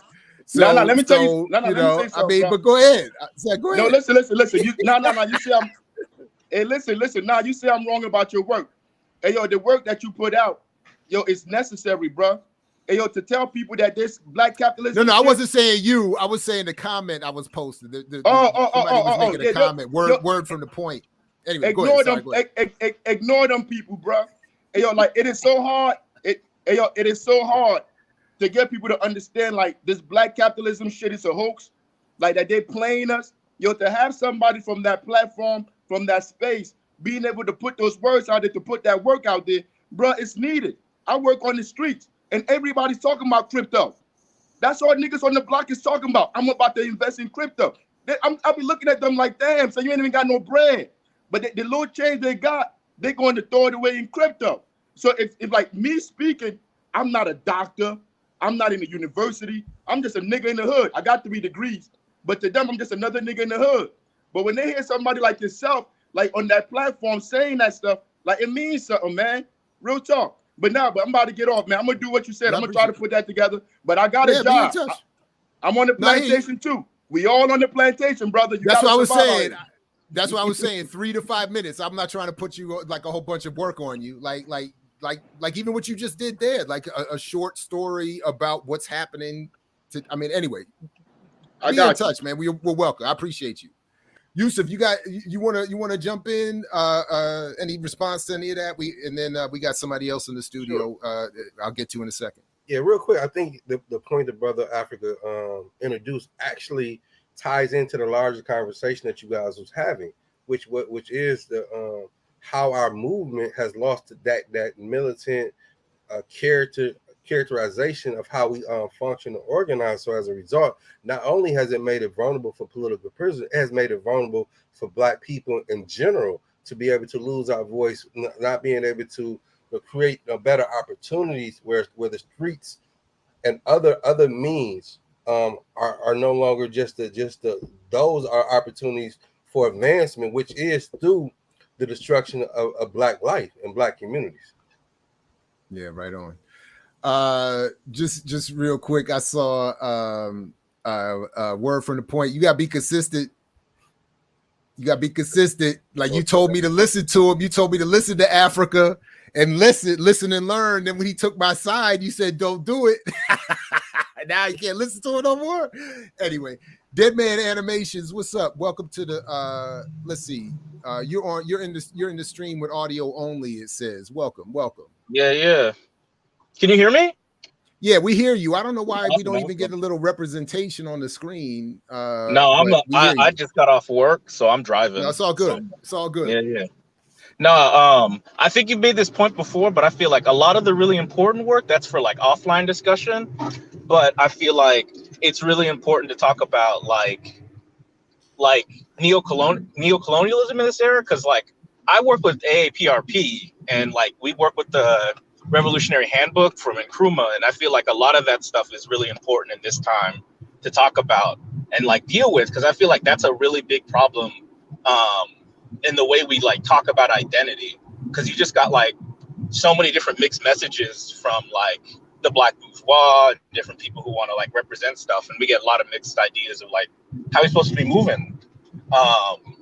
So I think that like that's like really, really important, but also just like from my perspective, I think like we gotta really work with religion better, because I feel like that really be holding people back. Like, oh boy, like no, I know it's like the hard one, but it's like it's true. Like I can't, like Black people have made so many things in the U.S. empire, and I feel like when it comes to religion, it's like, no, we gotta move past this. Like, if our religion isn't consistent with our political interests, I feel like it's just kind of a hindrance. I hear you. Look, it's easy for me to say. I started out as an atheist, so it's very easy. But it's very, yeah, I get it. I hear you. No, I appreciate that. Anything else, Yusef? You want to respond to that? Did you want to anything else? Yeah, go ahead. No, I think the point the brother made around neocolonialism, it ties into the behavior, the mindset, and we use certain terms, and not to the brother come out just in general. It's important that we understand and be accountable for the terms, and we're not just reciting political jargon. And so, like for myself, and like Tupac said, like I didn't create the like I diagnosed it. I didn't create the street light. My goal right now is to diagnose it, and to diagnose it. Who are the subjects? Yusef, Bunchy, Shakur, Tuki Williams, Sayuka Shakur, etc. To be able to understand how neocolonialism existed within our bodies as a result of a colonial mindset and a criminal mindset, which again produced predator behavior. And we have to and so to Dialog's point, that's what's created as serial killer. However, the distinction did Tuki transform his life? Did he redeem his life? Let's have that conversation, not just one half of it, and not dismissing his previous behavior or not dismissing my previous behavior, but putting in the larger context. Because again, when we look at all of our lives, we have a redemption story. 100%. Dead Man Animations. Yeah. Did you want to add anything else? Yeah. No, I agree with that completely. And like, just to like clarify, like on both points, like with neocolonialism especially, I feel like getting to the colonial conversation about like how Black people exist in this country, because I feel like the like American identity for a lot of Black people is a safeguard. And it's like that's not going to liberate us if we think that way, and see ourselves within the colonial framework, especially when it's just in this particular moment of economic like crisis. Like Black people really don't have much of anything, so I don't know how we can really be American like that. And then to the point about religion, I'm not like anti-religious. I'm actually a very spiritual person. I think a lot of Black people, I'm just going to talk about like the US empire. A lot of Black people just like really vibe on a religion that was given to us versus a religion that uplifts our revolutionaries and represents our ancestors in a way that's consistent. And I think like the Black church has done a lot of really important things, but I still think the message is really bogged down by the fact that it is like a colonizer religion and has a lot of like limitations. And I feel like that's where a lot of adaptation and like change needs to occur. But I feel like that's like a complicated conversation anyways, because I feel like a lot of people just have to like figure out what they believe in the first place, because I feel like it's a lot of autopilot for a lot of people. Right on. I get it. No, thank you very much. Yeah, get them out your way. Anyway, Dead Man Animations. Anything else before we move on? No, not at all. I'm excited to read the new part about crypto though, because I got some friends who be talking about that a lot. So no, that's gonna be interesting. Right on. Please do, and let me know what you think. I appreciate it. All right, take it easy. All right, likewise. Take care. Drive safe. Yusef, anything else? Any responses? Any? Nobody else is in the studio, so let me start to start to get ready to close out. Any other thoughts you have or points you want to revisit? Yeah, I also just like to mention, not only I'm a member of Community Movement Builders, but also I'm a member of Rebuild Collective. We put out this newspaper quarterly. Go to the website, Rebuild, and look us up. Here's an article there. In this one, we talk about Malcolm X as a personal transformation. In this section, I have an article talking about my own transformation. There was me. When I was on the streets and things, this me meet my father in prison. So again, our lived experience is the data that we don't use, and it's important that we go in and examine that. And so Rebuild Collective offers a vehicle to create critical dialogue around ideological clarity on our experience, pushing the line. I mean, that's another thing we have to ask ourselves: what line are we pushing? Are we committed to that line? For me, I'm pushing the line as a new African revolutionary nationalist for national independence. Now, everybody may not agree with that line, but within the context of transformation, in the context of, again, to get the transformation, we have to understand healing. We don't heal ourselves, we can't transform. So it's so many nuances and so many dynamics to this. And again, I think every one of us has healed or need to heal, or to be able to produce the level of transformation and the level of redemption. Because the reality, the judge, who sentenced me and said, you are what do you call me, a minister side, he threw me away. The state wasn't trying to produce what I became. No, it was the George Jackson, it was the Malcolm X, Saint Shakur's, the Ajuma Barudis inside a prison that created a model, an atmosphere. Got me the opportunity to read to digest the Safiya Bukhari book, The War Before. I mean, I read her article on sexism in prison in 94, 95.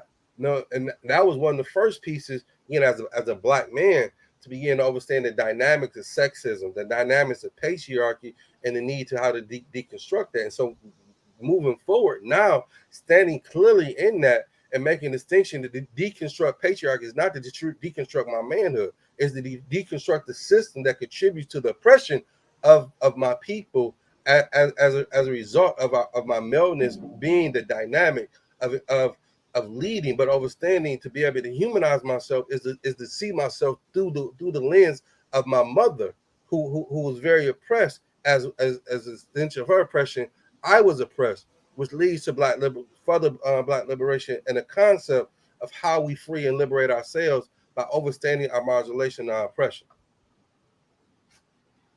Right on. I definitely appreciate that.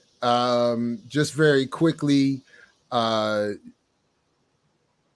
Jihad, Sekou, Daruba have permanent invitations. It's just not as it's just like with them and like a lot of other people that people want to see on this platform or on this show. It's not always possible. It's just it's hard to get everybody. Anyway, go ahead. Yeah, go ahead. No, I will say to that statement that you put up, I highly recommend that person to go read Safiya Bukhari book. She's in that same line. I mean, she was a revolutionary. Again, during that time period, many folks had contradictions of being a Muslim. She resolved those contradictions, but she talks about it. That's one, again, to your point that you made earlier. She's very self-critical, and she exposed that self-criticism of why she is, as a revolutionary, became a Muslim and how she resolved that. So not only should we look at black men, there's an example from a black woman as well that can add to that conversation. Right on. Anthony, to your question, I was born to and raised by an atheist in an aggressive atheist household, like aggressively anti-religious household. Like, for even going back to my mother's mother, the whole line was religious leaders, religion itself and religious leaders are the predators. They live off the work of the people. So the only thing that has actually challenged my atheism, paradoxically, was the study of African-centered histories as it pertains to religion, spirituality, philosophy, science, etc. If anything has made me more willing to believe in something akin to a supernatural, it has been that approach than the more standard Western version. But no, if anything, I'm with Dr. John Henrik Clarke again. All religions are the handmaidens of conquerors and they're male chauvinist murder cults. But spirituality being something else, and whatever, and African traditions being something else, I'm a little more flexible. But in general, I start from a space. I'm very biased by my upbringing in that regard. So. But to the point that you raise, Yusef, and others, I think that I've been in conversation with deeply religious, very revolutionary people who challenge me on that. So, you know, ultimately, whether it's identity, religion, however, whatever we identify, they all, I think, need to be doorways to get to that revolutionary point. And that's always what I'm focused on more than anything else. But, I'm, again, Malcolm X on that. Leave all that at home and let's get busy. Anyway, Yusef, again, you're welcome back anytime, my man. I really do appreciate you reaching out the way you did. I love that. I agree with the comments, people in the comments who were saying the call-in thing. I love that. Going back to my days in radio, I love that. So anybody, we will do that more often. Drop the link in the chat and invite people up. Particularly when we have a little time and room to do it. But Yusef, Bunchy, Shakur, thank you again for coming through. Anytime you got something to announce or you want to share or criticize or engage, just holler and you can come on through. It's a pleasure. Man, I appreciate you having me. I think this conversation is necessary. I think it's actually, a whole show should be dedicated to the conversation around Black transformation and putting Diallo's point into more of a larger context and looking at both sides, because again, within that framework, we've been harmed. I'm not disputing that. And out of that harm, how do we heal? And that's what I'm pushing for. How do we get to that part of that healing? How do we listen to all the different dynamics and to be able to get to the road that we're trying to get to? And sometimes that get overlooked and we get stuck in the road. And so as a seeing myself as a researcher now, seeing as a result of working on my PhD and how it's pushing and having me involved, it's helping try to contribute to this framework, and even having again another conversation deeper about what does it mean as a Black person to step in that position with a PhD. How do we connect and build on? I think those are the things where I'm at. As I could again, I'm going through another transformation, but also what are the principles that's going to be guiding my transformation? Right on. And now just right on this, like transformation doesn't reach its highest height as an individual. It reaches its highest height in community engagement with not like-minded people, but like-valued people. Right on. Yusef, Bunchy, Shakur, thanks again, my man. As always, we say peace because we know you're willing to fight for it, like Fred Hampton would have encouraged. So anytime you're welcome back, and we'll catch you then. So I appreciate it, bro. Thank you. All right, thanks a lot. Anytime. Peace to you. Definitely peace to Yusef, Bunchy, Shakur. Appreciate him, and to all those who jumped on today. I appreciate you as well. Definitely make sure you like, share, subscribe, and join. Make sure your bell notifications are clicked so you don't miss anything that's coming up on the channel.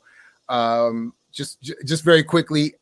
So as I've shared before, and I, with all due respect to Jews, I did have a bar mitzvah, but it was the most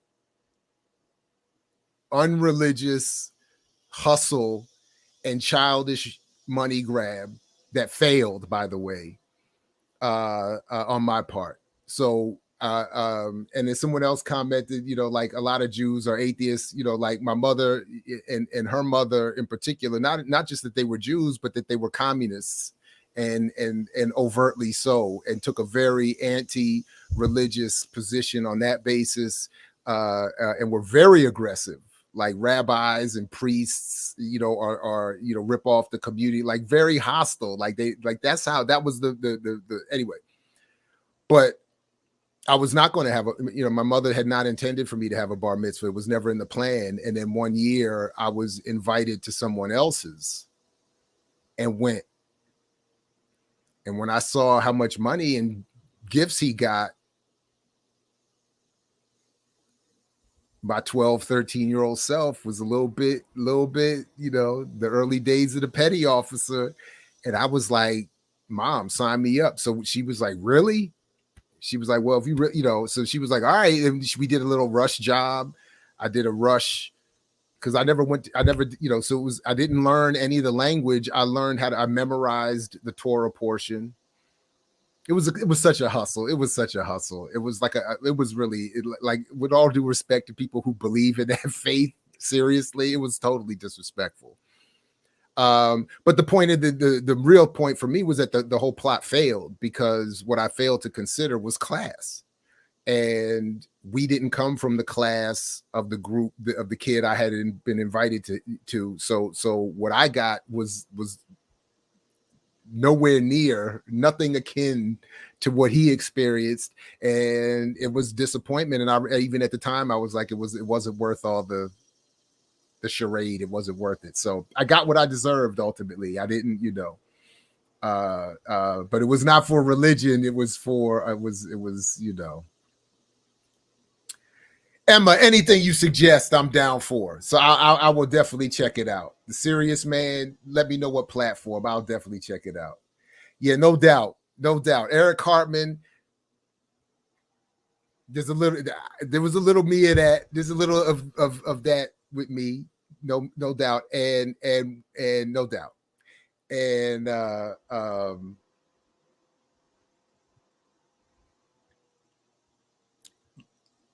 like my wife would say today, ese fue Dios. That's what you get.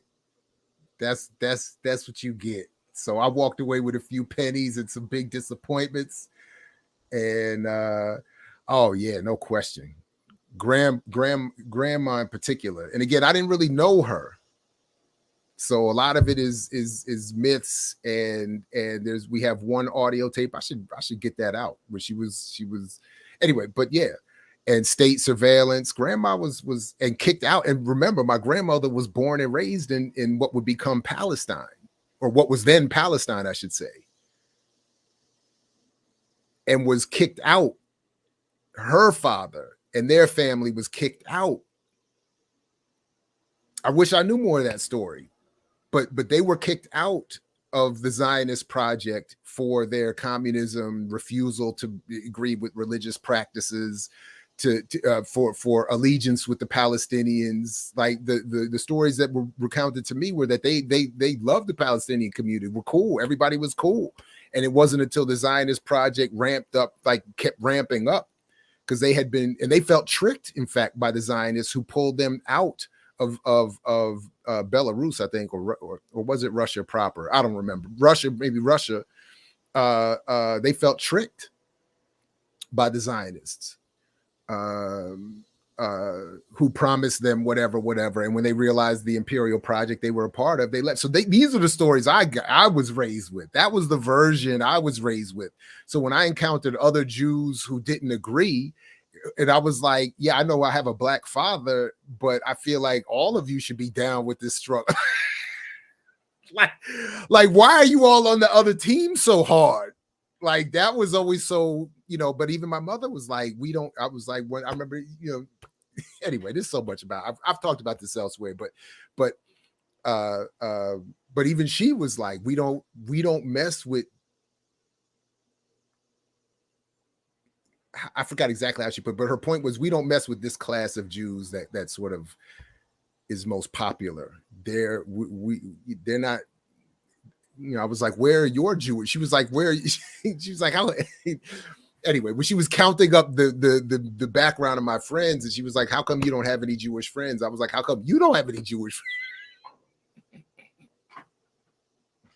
friends? Anyway, look, it's a lot of wild stuff. Ultimately, let's wrap it up there, Big Teal. You right on that. Free Palestine. That's really all it is. That's, at the end of the day, all the personal jokes and stuff aside, that's all it is. Free Palestine, free all political prisoners. Thanks to Yusef for coming through. I really, really do appreciate that.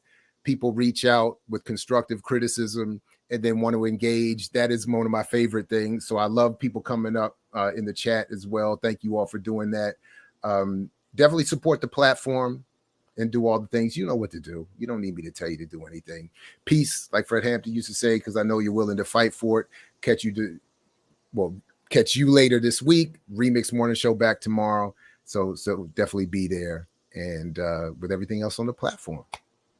Peace, everybody. Catch you next time. I mix what I like, what I like, what I like, what I like, what I like.